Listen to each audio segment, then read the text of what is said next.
ये मानव जीवन अमूल्य निधि है। जो भजा लो, पाप कमा लो, पुण्य कमा लो, या पाप पुण्य को नष्ट के भगवत प्राप्ति कर लो। मनुष्य जीवन अमूल्य है, पर व्यर्थ बीता जा रहा है। जो नाम जप रहित समय गया, भगवत चिंतन रहित गया। हमें कितनी शीतलता और विश्वास है धन पर। ये क्या परम पद प्रदान कर देगा, ये क्या सुख प्रदान कर देगा। बैंक में रखे रखे रखे हमारे हृदय में क्या ये सुख प्रदान करेगा। कैसी मूढ़ता है, अभी प्राण निकल जाए सब गया। और राधा राधा परम धन आपके साथ जाएगा। बस चिंतन करता हुआ ये सुख भोग लिया, ये सुख भोगूंगा, ये एकत्रित कर लिया, ये खरीद लूंगा, ये कर लूंगा, वो कर लूंगा। इतने में मौत, मृत्यु दबोच लेती है, सारी कामनाओं को ध्वंस करके जीवन लीला ही समाप्त कर देती है। जब तक मृत्यु तुम्हें दबोच ना ले, तब तक कुछ कर सकते हो। भजन कर लो, नाम जप करते हुए अपने कर्तव्य कर्म का पालन करो। जिस धन मान परिवार विद्या यश और प्रभाव के भरोसे तुम गर्भ में प्रियालाल को भूल रहे हो, धन मान, ध्यान रखना। कई बार ये शब्द कहा है, अगर याद हो, भय और प्रलोभन इस मार्ग में दोनों भेजे जाते हैं। मायावी लोगों का संग होता है। धन मान परिवार विद्या यश प्रभुत्व, इसके गर्भ में आकर, इसके भरोसे में आकर जो तुम प्रभु को भूल रहे हो, अहंकार से फूल रहे हो, तुम्हारी जरा भी मदद ये न धन कर पाएंगे, न विद्या, न यश, न मान, न प्रभुत्व और न मायावी लोग। हाथ मलते रह जाओगे, कुछ हाथ नहीं लगेगा।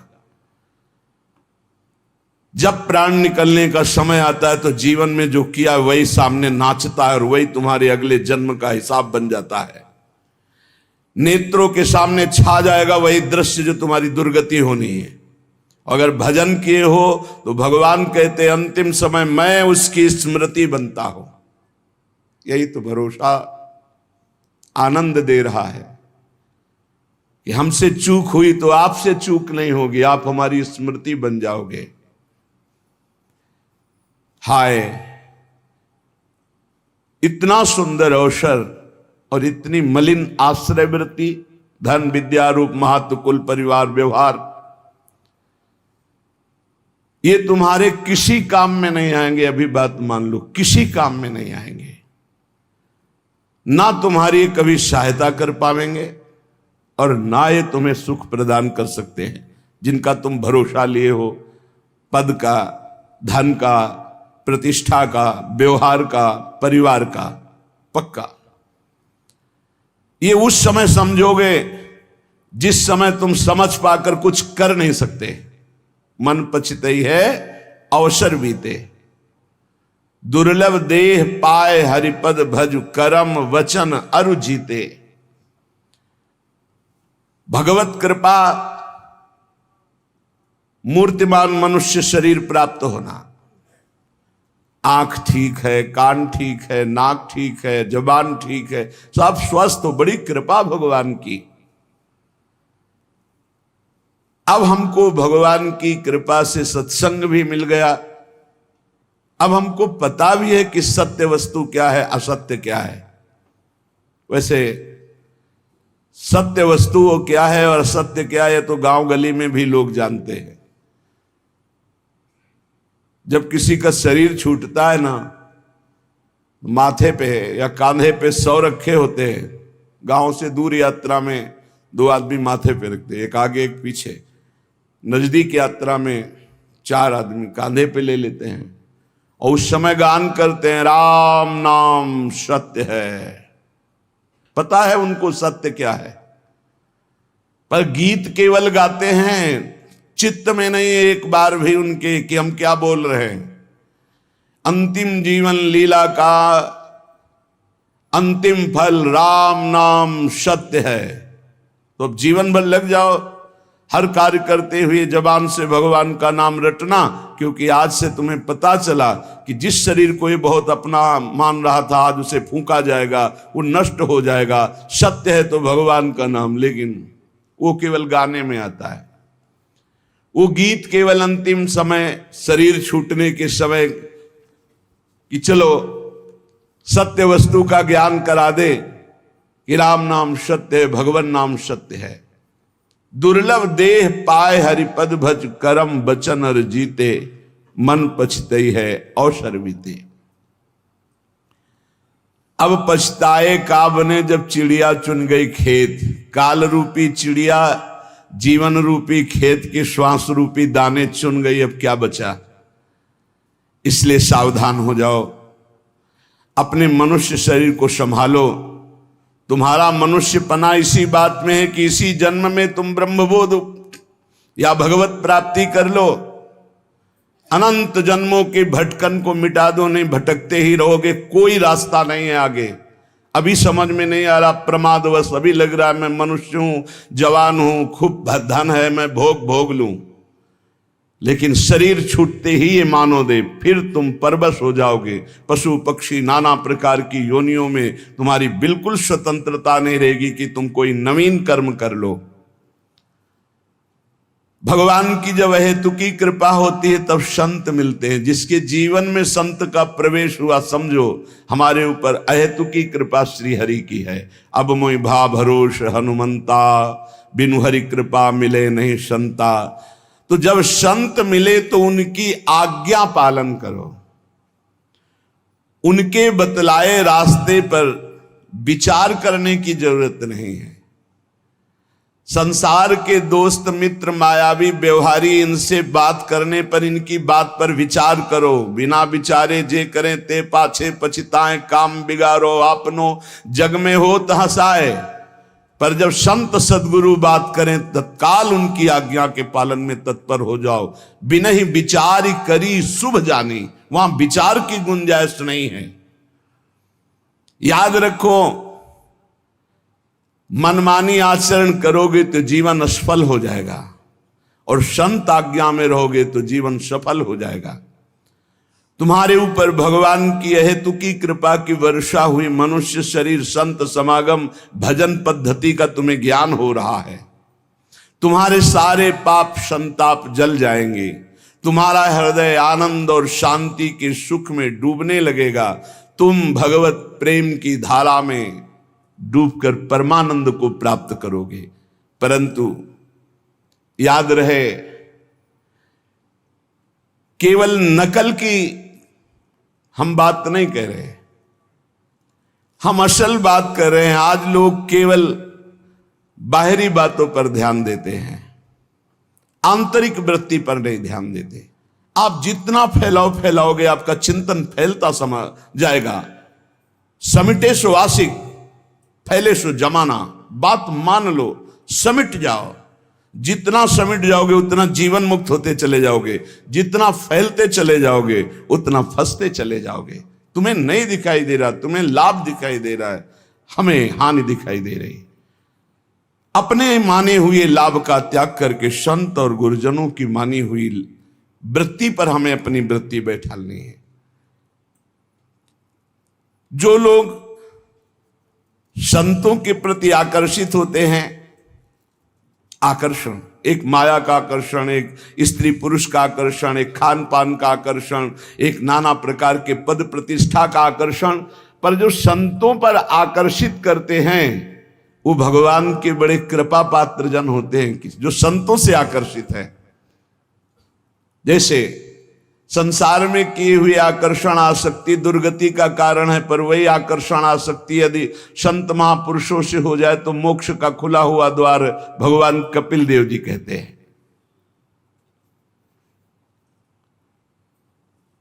संतों के संग से अपनी मान प्रतिष्ठा, पूजा, बाहरी संबंध, संतों के प्रभाव से आई हुई भोग सामग्री, इसके भोग करने में न लग जाए। बड़ा सूक्ष्म विषय है, इसीलिए कह रहे हैं सावधान। संत आकर्षण हुआ, बड़ी कृपा हुई भगवान की। तो संतों के पास जब भजन वो करते हैं तो मान प्रतिष्ठा मिलती है, रुपया पैसा मिलता है, भोग सामग्री मिलती। ये गुरु कृपा नहीं है, ये तो जीवन अर्पित किए हैं, तो इन किन प्रकार जैसे रखे वैसे जीवन जी रहे हैं। हमारी गुरु की आंतरिक संपत्ति पर नजर होनी चाहिए। आंतरिक संपत्ति है प्रियालाल, सतत प्रियालाल का चिंतन, बहुत मस्त जीवन हो जाएगा। अगर बाहरी बातों को आप पकड़ोगे, मान पूजा प्रतिष्ठा नमस्कार रुपया पैसा, तो मोहग्रस्त हो जाओगे, अज्ञानग्रस्त हो जाओगे। क्या बिना भजन किए विभूतियां प्रकाशित हो जाएंगी क्या तुम्हारे अंदर, वैभव भगवान का? अरे जो संतों के बाहरी वैभव का भोग करने की चेष्टा करते हैं वो स्वयं डूबते हैं और अपने संग में दूसरों को भी डुबो देते हैं। आप गए और घालें जे को सत मार्ग प्रतिपालें। बड़ा सूक्ष्म विषय चल रहा है। उपासक को चाहिए मात्र केवल उनके उपदेश और उनकी आंतरिक संपत्ति पर नजर रखे। जीवन अर्पित है, अब जैसे आप रखो वो आपकी मर्जी। हमारा जीवन में कभी झगड़ा नहीं होगा, क्योंकि हमको जो गुरु ने संपत्ति दी वो बंटवारे वाली है ही नहीं। न चोर चुरा सकते हैं और न कोई गुरु भाई बंटवारा कर सकता है। अमोघ संपत्ति है और गुरु की बाहरी संपत्ति पर नजर ही नहीं होनी चाहिए। नहीं, आंतरिक दो जगह नजर नहीं कर पाओगे। बाहरी संपत्ति पे नजर तो गुरु की आंतरिक संपत्ति पर नजर नहीं, आंतरिक संपत्ति पर नजर तो बाहरी है। ऐसे ब्रह्मादिक के भोग सब विषम लागत ताई, नारायण ब्रज चंद की लगन लगी ही जाए। कुछ लोग तो अनेक जन्मों में भ्रमण करते हुए ध्येय की प्राप्ति के लिए हमें भगवान ने मानव जन्म दिया। हमें अपनी इंद्रियों को संयम में रख करके सत्संग, स्वाध्याय, सेवा, सुमिरन, इसमें डूबना है। इसमें श्री भगवान स्वयं कह रहे हैं सबरी जी से, प्रथम भगति संतन करी संगा, दूसरी रति मम कथा प्रसंगा। सबसे पहली भक्ति है भगवान के प्रेमी भक्तों का संग। दूसरी भक्ति उनके मुख से निकली हुई भगवत चर्चा। भगवान श्री रामचंद्र जी महाराज कह रहे हैं संतों का सेवन करो। संत शब्द नहीं कहा, संतन, बहुत से संतों का। संत और संतन बहुवचन प्रयोग किया। जहां भी भगवान की चर्चा करने वाले प्रेमी भागवत जन मिले, उनकी एक एक बात गौर से सुनो, अपने जीवन में धारण को, लेकिन भगवान से युक्त। भगवान ने जाति पक्ष को नहीं कहा, कुल पक्ष को नहीं कहा, विद्या पक्ष को नहीं कहा। जाति पाति कुल कर्म धर्म बड़ाई ये सब भगवान कहते। मुझे एक बार एक कारे नाम के मुसलमान भक्त थे,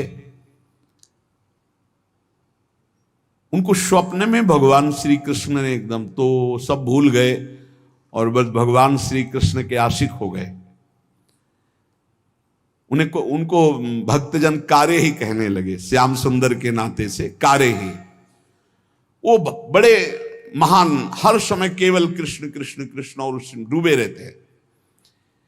एक समय भ्रमण करते हुए वो जब नीलांचल पहुंचे तो जगन्नाथ जी के दर्शन के लिए बड़ा प्रेम उमड़ा। जब वहां दर्शन के लिए गए तो मंदिर में परिचय पूछा गया, क्योंकि उनकी वेशभूषा तो देखते ही संशय हो गया कि, तो पूछा तो उन्होंने सच्ची बात बता दी कि मैं अमुक कुल में जन्मा हूं। ऐसा है, उनको धक्का मार के बाहर कर दिया है। तुम जगन्नाथ जी के मेन प्रधान द्वार से ही उनको, जो सेवक जन थे उनको ऐसा मान करके द्वार से ही उनको हटा दिया गया। और वो बहुत अंदर ही अंदर लड़े हम तो जानते भी नहीं थे आपको, आपने ही आकर स्वप्न में परिचय दिया, मेरे चित्त को चुराया, अपना दास बनाया, और आपने उत्साह पैदा किया कि चलो मेरे दर्शन करने, तो नीलांचल दर्शन कर। फिर ऐसा क्यों धक्का दिलवा दिया? द्वार पर से हटा दिया तो वो कवि प्रकृति के थे, एकांत में जाकर के बैठ गए और कहने लगे, यदि तू जगत का नाथ तो हमारी भी सुध लीजिए। कह रहे, हे कारे, तूने करार किया, स्वप्न में आकर मेरे दिल को चुराया और बता दिया कि तू ही मेरा स्वामी है, और तू मुझे अलग मान करके धक्का दिलवा करके भगवा दिया। क्या यही प्रेम है? यदि तू जगत का मालिक है तो अब मुझसे रहा नहीं जा रहा है। आपने हमारे को अपने दरबार से भगवा दिया। यदि तू सर्वलोक महेश्वर, सबका मालिक है, तो फिर अब देर मत कर। भक्ति हितकारी भगवान से नहीं रह गया, उन्होंने तुरंत भोग की थाल ली और समुद्र के किनारे बैठे हुए कार्य के पास गए। बहुत सुंदर जगन्नाथ जी हैं, तो प्रेम विकल रूप इनका है तो अनंत कामदेवों को मोहित करने वाले भगवान श्री कृष्ण ही, ये तो प्रेम विकल। पीछे से आवाज दे कारे, पीछे मुड़ के देवी देखा, अपने हाथ से भगवान ने भोग पवाया। यहां कह रहे कि भगवान किसी जाति पक्ष को, कुल धर्म को, ये सब नहीं देखते, केवल प्रेम धर्म को देखते हैं।